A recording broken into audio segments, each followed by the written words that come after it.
Hello friends, welcome to BSK competitive Adda YouTube channel.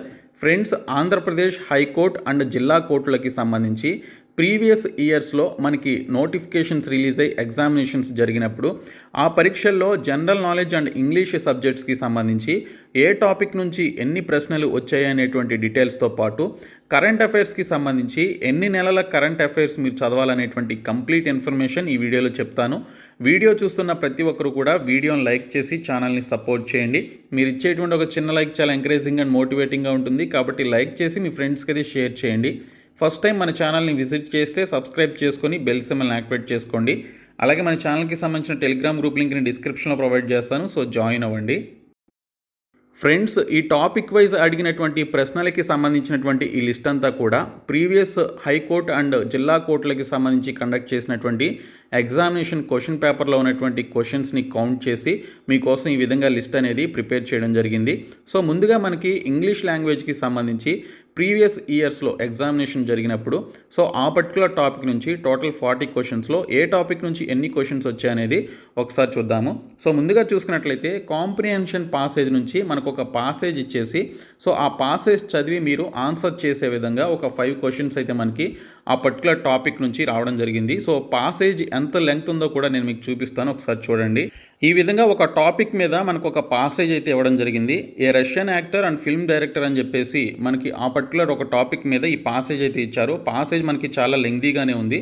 So ఈ passage చదివి కింద ఇచ్చినటువంటి పర్టికులర్ 5 క్వశ్చన్స్కి మీరు ఆన్సర్ అయితే చేయాలి. సో ఆ పాసేజ్ని చదివి అర్థం చేసుకొని మీరు ఆన్సర్ అయితే చేయాల్సి ఉంటుంది. సో ఈ విధంగా మనకి క్వశ్చన్స్ అయితే వచ్చాయన్నమాట. సో పాసేజ్ టాపిక్ నుంచి మనకి కాంప్రిహెన్షన్ పాసేజ్ నుంచి 5 క్వశ్చన్స్ అయితే ఇవ్వడం జరిగింది. నెక్స్ట్ టాపిక్ వచ్చేసి ఎర్రర్ డిటెక్షన్స్కి సంబంధించి 5 క్వశ్చన్స్ అయితే అడిగారండి. సో ఇది మీరు అటెంప్ట్ చేయాలి అంటే ఖచ్చితంగా వర్బ్స్ అలాగే మనకి ఇంగ్లీష్లో ఉండేటువంటి పర్టికులర్ గ్రామర్ రూల్స్ ఏవైతే ఉంటాయో అవన్నీ కూడా మీరు తెలుసుకుంటేనే, ఆ నాలెడ్జ్ తెచ్చుకుంటేనే ఈ ఎర్రర్ డిటెక్షన్స్కి సంబంధించిన క్వశ్చన్స్కి ఆన్సర్ అయితే కరెక్ట్గా చేయగలుగుతారు. క్వశ్చన్స్ అయితే మనకి చాలా తక్కువ లెంగ్త్లోనే ఉన్నాయి. సో వాటికి సంబంధించి మీరు ఈజీగానే మీరు కరెక్ట్గా గెస్ చేయగలుగుతారనమాట ఎర్రర్ ఏ పర్టికులర్ పార్ట్లో ఉందనేది. సో ఎర్రర్ డిటెక్షన్స్ అనేటువంటి ఈ పర్టికులర్ టాపిక్ నుంచి 5 క్వశ్చన్స్ రావడం జరిగింది. ఇంకా ఫిల్ ఇన్ ద బ్లాంక్స్ నుంచి ఓకే, సో మనకు ఒక సెంటెన్స్ ఇస్తాడు, మధ్యలో ఒక బ్లాంక్ ఇచ్చి సో దీనికి సంబంధించినటువంటి బ్లాంక్లో ఏ వర్డ్ ఫిట్ అవుతుంది లేదా ఏ సెంటెన్స్ ఫిట్ అవుతుంది అని చెప్పేసి అడగడం జరిగింది. So only fill in the blank topic నుంచే 9 క్వశ్చన్స్ మనకి రావడం జరిగిందండి. సో 9 క్వశ్చన్స్ అంటే చాలా పెద్ద నెంబర్ ఇది. సో మీరు ఫిల్ ఇన్ ద బ్లాంక్స్ మీరు ఫిలప్ చేయాలి అంటే సో దీనికి సంబంధించి ప్రీపోజిషన్స్ అనేటువంటి టాపిక్ మీరు బాగా చదవాల్సి ఉంటుంది ఇంగ్లీష్లో. సో ప్రీపోజిషన్స్ అనేటువంటి టాపిక్ ఆ వర్డ్స్ అన్నీ కూడా మీరు ఏ వర్డ్కి ముందు లేదా ఏ పర్టికులర్ సెంటెన్స్కి ముందు ఏ వర్డ్ వస్తుందో మీరు తెలుసుకోవాలి అనుకుంటే ఖచ్చితంగా ప్రీపోజిషన్స్ టాపిక్ మీరు ఖచ్చితంగా చదవాలి. తర్వాత అప్రోప్రియేట్ సెంటెన్సెస్ అని చెప్పేసి మనకి ఇక్కడ చూసుకున్నట్లయితే 3 క్వశ్చన్స్ అయితే మనకి ఇక్కడ రావడం జరిగింది. సో ఈ క్వశ్చన్స్ ఏ విధంగా ఉంటాయి అనేది ఒకసారి చూపిస్తాను. అప్రోప్రియేట్ సెంటెన్సెస్ అనేటువంటి టాపిక్కి సంబంధించి మీకు ఒక ఐడియా అనేది వస్తుంది. సో అప్రోప్రియేట్ సెంటెన్సెస్కి సంబంధించినటువంటి క్వశ్చన్స్ ఏ విధంగా ఉంటాయంటే యాక్చువల్గా మనకు ఒక 4 స్టేట్మెంట్స్ ఇస్తాడండి, ఏబిసిడి అని చెప్పేసి. సో ఇందులో చూసుకున్నట్లయితే ఈ ఏబిసిడిలో ఒక 3 స్టేట్మెంట్స్ ఓకే, సో 3 లైన్స్ మనకి ఆ పర్టికులర్ టాపిక్కి రిలేటెడ్గా ఉంటాయి. ఒకటి మాత్రం దానికి ఇన్అప్రోప్రియేట్గా ఉంటుందన్నమాట, అసలు ఆ టాపిక్తో సంబంధం అయితే ఉండదు. సో ఇక్కడ చూసుకున్నట్లయితే the sugar cane sector plays a significant role in Indian economy అని చెప్పేసి ఏ అనేటువంటి స్టేట్మెంట్ ఈ విధంగా ఉంది. తర్వాత బి అనేది చూసుకున్నట్లయితే it provides raw material for sugar and industries అని చెప్పేసి ఇచ్చారు. సో ఫస్ట్ సెంటెన్స్కి సెకండ్ సెంటెన్స్కి సంబంధం ఉంది, సో షుగర్ కేన్కి సంబంధించి. థర్డ్ వన్ చూసుకున్నట్లయితే a system for monitoring the enforcement of standard labour laws should be established అని చెప్పేసి ఇచ్చారు. ఇంకా ఫోర్త్ వన్ వచ్చేసి due to multipurpose usage of sugar cane and its by products అని చెప్పేసి ఇవ్వడం జరిగింది. సో ఇక్కడ మనకి 3 స్టేట్మెంట్స్ అప్రోప్రియేట్గా ఉన్నాయి. సో అన్నీ సేమ్గా ఉన్నాయన్నమాట, అంటే ఒకే టాపిక్కి సంబంధించినటువంటి క్వశ్చన్స్ అడిగారు. బట్ ఇక్కడ సి అనేటువంటి స్టేట్మెంట్ చూసుకున్నట్లయితే అసలు పైన ఇక్కడ ఉన్నటువంటి ఈ 3 స్టేట్మెంట్స్తో సంబంధం లేకుండా ఉంది. సో కాబట్టి దీనికి సంబంధించిన రైట్ ఆన్సర్ చూసినట్లయితే సో ఆప్షన్ 3 సికి సంబంధించినటువంటి స్టేట్మెంట్. సో దీనికి సంబంధించిన ఇన్అప్రోప్రియేట్ సెంటెన్స్గా మనం చెప్పుకోవచ్చు అనమాట. అంటే ఈ పర్టికులర్ పాసేజ్లో ఆ పర్టికులర్ స్టేట్మెంట్ అనేది ఫిట్గా ఉండదన్నమాట. ఇక్కడ మనకి క్లియర్గా ఇచ్చారు చూడండి. సో ఇక్కడ మనకి చూసుకున్నట్లయితే does not fit in the theme of the passage అని చెప్పేసి ఇవ్వడం జరిగింది. సో ఈ పర్టికులర్ పాసేజ్కి ఆ పర్టికులర్ స్టేట్మెంట్ అనేది ఫిట్ అయి ఉండదు అని చెప్పేసి మీనింగ్ అనమాట. సో ఇలాంటి వాటిని మీరు చదివి అర్థం చేసుకొని ఆ స్టేట్మెంట్ ఏంటనేది గుర్తించి ఆన్సర్ చేయాలి. మరొక టాపిక్ వచ్చేసి మనకి సినానిమ్స్ నుంచి 2 క్వశ్చన్స్, యాంటానిమ్స్ నుంచి 2 క్వశ్చన్స్ అయితే రావడం జరిగింది. మీరు సినానిమ్స్ ఒక 1000 వర్డ్స్ అయితే చదవాలండి. అలాగే యాంటానిమ్స్ కూడా ఒక 1000 వర్డ్స్ అయితే చదవాలి. సో మీరు ఎప్పటి నుంచి రోజుకి ఒక 10 to 20 వర్డ్స్ చదువుతూ ఉంటే ఖచ్చితంగా మీరు ఆ టార్గెట్ని రీచ్ అవుతారు. అండ్ రోజు కూడా మీరు మననం చేసుకోవాలి ఎప్పటికప్పుడు, లేదంటే మర్చిపోతారు. కాబట్టి సినానిమ్స్, యాంటానిమ్స్ 2 కలిపి మనకి 4 మార్క్స్కి అయితే వస్తున్నాయి. ఇంకా ఈడియమ్స్ అండ్ ఫ్రేజెస్కి సంబంధించి చూసుకున్నట్లయితే 5 క్వశ్చన్స్ రావడం జరిగిందండి. ఈడియమ్స్ అండ్ ఫ్రేజెస్ అంటే మనకి ఇక్కడ సామెతలుగా చెప్పుకోవచ్చు. యాడ్ ఫ్యూయల్ టు ఫైర్ అనేటువంటిది ఒక ఈడియం అండ్ ఫ్రేజ్గా చెప్పుకోవచ్చు. యాడ్ ఫ్యూయల్ టు ఫైర్ అంటే ఒక ఇద్దరు వ్యక్తులు గొడవ పడుతున్నప్పుడు మధ్యలో మీరు వెళ్ళి వాళ్ళిద్దరు ఇంకా గొడవ పడేలాగా, ఇంకా కొత్త వాళ్ళిద్దరి మధ్య ఉన్నటువంటి జరిగినటువంటి విషయాల గురించి మీరు మళ్ళీ ఇంకా కొత్త గొడవలు క్రియేట్ చేసి వారు ఇంకా గొడవ పడేలాగా చేశారనుకోండి. సో దాన్ని అక్కడ మనం యూజ్ చేసేటువంటి statement add fuel to fire అనమాట. ఇంకా మనం ఫైర్లో మనం ఇంకా ఫ్యూయల్ని యాడ్ చేసినట్లుగా అనమాట. సో ఈ విధంగా ఉంటుంది. సో ఇలాంటి స్టేట్మెంట్స్ ఉంటాయన్నమాట ఈడియమ్స్ అండ్ ఫ్రేజెస్కి సంబంధించి. ఇంకా 1 word సబ్స్టిట్యూషన్స్కి సంబంధించి 6 క్వశ్చన్స్ అడిగారండి. So idioms and phrases 5 and 1 word substitutions 6. Only ఈ 2 టాపిక్స్ నుంచే మనకి 11 క్వశ్చన్స్ అయితే రావడం జరిగింది. ఇంకా 1 word సబ్స్టిట్యూషన్స్ అయితే చాలా ఈజీగా ఉంటాయి, మీకు ఈజీగా గుర్తుంటాయి. నేను చెప్పినటువంటి plinth to paramount by Neetu Singh అనేటువంటి బుక్లో ఈడియమ్స్ అండ్ ఫ్రేజెస్ ఒక 3000 బిట్స్ ఉంటాయి. అండ్ ఈ 1 word సబ్స్టిట్యూషన్స్ కూడా ఒక 2000 బిట్స్ అయితే ఉంటాయి. సో అవి చదివితే మీకు ఖచ్చితంగా మీకు వాటిల్లో నుంచే వచ్చే అవకాశం అయితే ఉంటుంది. ఇంకా jumbled sentences or sentence rearrangement. Okay, so మనకి ఒక 4 స్టేట్మెంట్స్ లేదా 4 సెంటెన్సెస్ని మనకి జంబుల్ చేసిస్తారనమాట. సో వాటిని మీరు ఒక ప్రాపర్ ఫార్మాట్లో పెట్టాలి. సో ఏబిసిడి ఇచ్చి మీకు ఇక్కడ ఆ స్టేట్మెంట్స్ని జంబుల్ చేసి ఇచ్చేస్తాడు, అంటే ఒక సీక్వెన్స్లో లేకుండా ఇస్తాడు, మీరు వాటిని సీక్వెన్స్లో పెట్టాలన్నమాట. సో ఈ విధంగా మనకి జంబుల్డ్ సెంటెన్సెస్ లేదా సెంటెన్స్ రీఅరేంజ్మెంట్ నుంచి 2 క్వశ్చన్స్ అయితే రావడం జరిగింది. సో ఈ విధంగా మనకి ఈ టాపిక్స్ నుంచి క్వశ్చన్స్ అయితే వచ్చాయి. కాంప్రహెన్షన్ పాసేజ్ అయితే 5కి 5 తెచ్చుకోవచ్చు, బట్ పాసేజ్ అనేది కొంచెం లెంగ్తీగా ఉంటుంది. మీరు ఫాస్ట్గా చదివి అర్థం చేసుకుని ఆన్సర్ అయితే చేయాలి. సో ఇది ఇంగ్లీష్ క్వశ్చన్స్కి సంబంధించి మనకి టాపిక్ వైజ్ ఉన్నటువంటి పర్టికులర్ క్వశ్చన్స్ అనమాట. ఇంకా ప్రీవియస్ ఎగ్జామ్స్లో అడిగినటువంటి జనరల్ నాలెడ్జ్కి సంబంధించినటువంటి టాపిక్ నుంచి ఏ టాపిక్ నుంచి ఎన్ని క్వశ్చన్స్ వచ్చాయనేది ఇక్కడ చూద్దాము. సో ఇందులో ముందుగా చూసుకున్నట్లయితే ఫ్రెండ్స్, కరెంట్ అఫైర్స్ నుంచి మనకి బోత్ ఆంధ్రప్రదేశ్ అండ్ ఇండియా నుంచి చూసుకున్నట్లయితే 10 to 15 క్వశ్చన్స్ రావడం జరిగిందండి. సో మనకి జనరల్ నాలెడ్జ్ నుంచి టోటల్ 40 క్వశ్చన్స్ వస్తుంటే అందులో 10 to 15 క్వశ్చన్స్ మనకి ఈ టాపిక్ నుంచే వస్తున్నాయి. అండ్ ఇంకో విషయం చెప్పనా, ఆంధ్రప్రదేశ్కి సంబంధించినటువంటి టాపిక్ నుంచి అయితే ఆంధ్రప్రదేశ్ ప్రభుత్వం రిలీజ్ చేసినటువంటి స్కీమ్స్ నుంచి కూడా 1 or 2 క్వశ్చన్స్ అయితే రావడం జరుగుతుంది. సో నేను మీకు ఫర్ ఎగ్జాంపుల్కి స్కీమ్కి సంబంధించినటువంటి క్వశ్చన్ కూడా చూపిస్తాను చూడండి.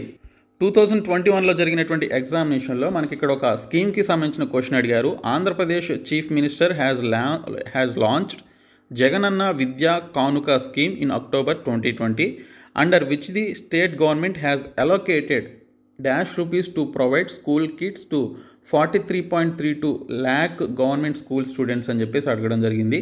సో ఈ పథకానికి సంబంధించి 2020 సంవత్సరానికి గాను ఎన్ని వందల కోట్ల రూపాయలు అలోకేట్ చేశారు ఆ స్టేట్ గవర్నమెంట్ వారు అని చెప్పేసి స్కీమ్కి సంబంధించినటువంటి క్వశ్చన్ అయితే వచ్చింది. 650 crores అనేది రైట్ ఆన్సర్ అండి. సో మీరు స్కీమ్స్ కూడా చదవాల్సినటువంటి అవసరం ఉంది. ఓకే, ఆంధ్రప్రదేశ్కి సంబంధించిన కరెంట్ అఫైర్స్లో మీరు స్కీమ్స్ని కూడా యాడ్ చేసుకొని ఖచ్చితంగా చదవాలి. అండ్ బడ్జెట్ ఎంత కేటాయించారో కూడా మీరు చదవాల్సినటువంటి అవసరం అయితే ఉందని ఇక్కడ మనకి ఈ క్వశ్చన్ ద్వారా తెలుస్తుంది.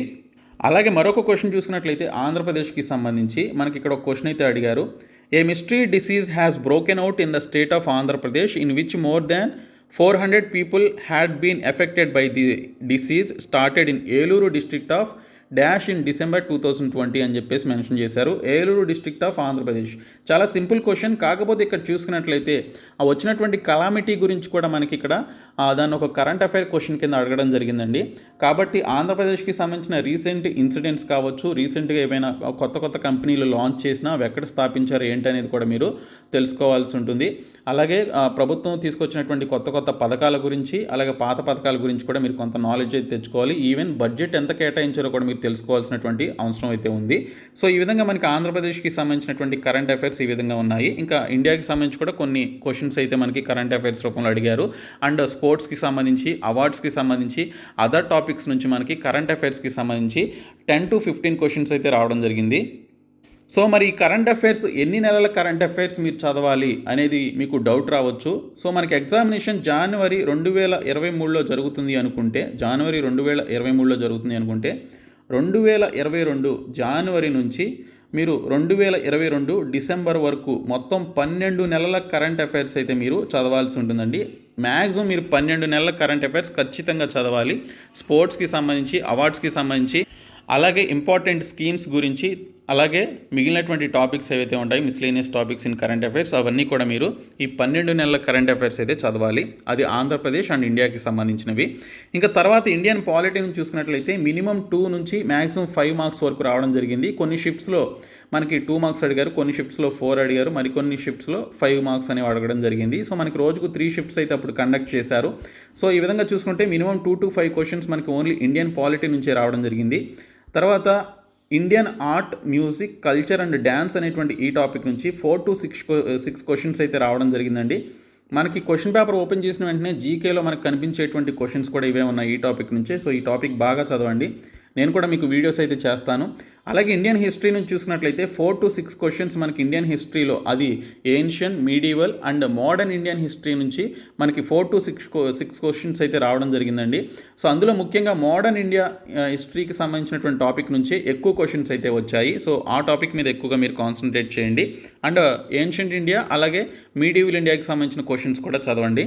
ఇంకా ఇండియన్ జాగ్రఫీకి సంబంధించి 2 to 3 క్వశ్చన్స్ అయితే అడిగారు. నదుల గురించి, అవి ఆ నదీ ప్రవాహం ఎక్కడ కలుస్తుంది, ఏ నదిలో, ఏ సముద్రంలో కలుస్తుంది అనేది రావడం జరిగింది.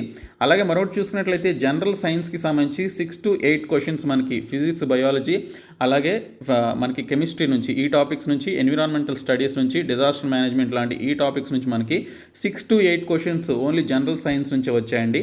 తర్వాత ఇండియన్ ఎకానమీకి సంబంధించి 3 to 4 క్వశ్చన్స్ అయితే వచ్చాయి. అది మనకి బడ్జెట్ రిలేటెడ్ క్వశ్చన్స్ కావచ్చు, అలాగే మనకి ఎకానమీ రిలేటెడ్ స్టాండర్డ్ క్వశ్చన్స్ కావచ్చు. ఈ విధంగా ఇండియన్ ఎకానమీకి సంబంధించి 3 to 4 క్వశ్చన్స్ అయితే అడిగారు. ఇంకా other topics like miscellaneous topics ఏవైతే ఉంటాయో వాటి నుంచి 2 to 3 క్వశ్చన్స్ అయితే అడగడం జరిగింది.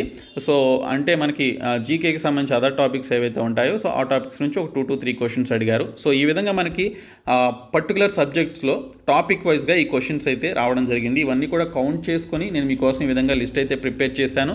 సో ఈ వీడియో మీకు యూజ్ అవుతుందని చెప్పేసి నేను భావిస్తున్నాను. అలాగే ఇక్కడ చూసినట్లయితే మీరు ఇక్కడ ఏ సబ్జెక్ట్స్ మీద ఎక్కువగా బాగా కాన్సన్ట్రేట్ చేయాలి అంటే ఫస్ట్ ఇంగ్లీష్ బాగా చదవండి. సో ఇంగ్లీష్ బాగా నేర్చుకోండి. చాలామందికి అది కొత్త టాపిక్, చాలామంది ఇబ్బంది పడతారు, అర్థం చేసుకోలేరు. సో ఇంగ్లీష్ బాగా చదవండి. ఆ తర్వాత జీకే అండ్ ఆల్టర్నేట్గా ఎవరికైతే రీజనింగ్ సబ్జెక్ట్ ఉంటుందో వేరే ఎగ్జామ్స్కి సంబంధించి రీజనింగ్ టాపిక్ కూడా చదవండి. సో ఈ విధంగా ప్రిపేర్ అవ్వండి. రీజనింగ్కి సంబంధించి కూడా సపరేట్ వీడియో చేస్తాను. ఓకే, సో ఈ వీడియోని మీ ఫ్రెండ్స్కి షేర్ చేయండి, మన ఛానల్ సబ్స్క్రైబ్ చేయండి. Thank you so much guys.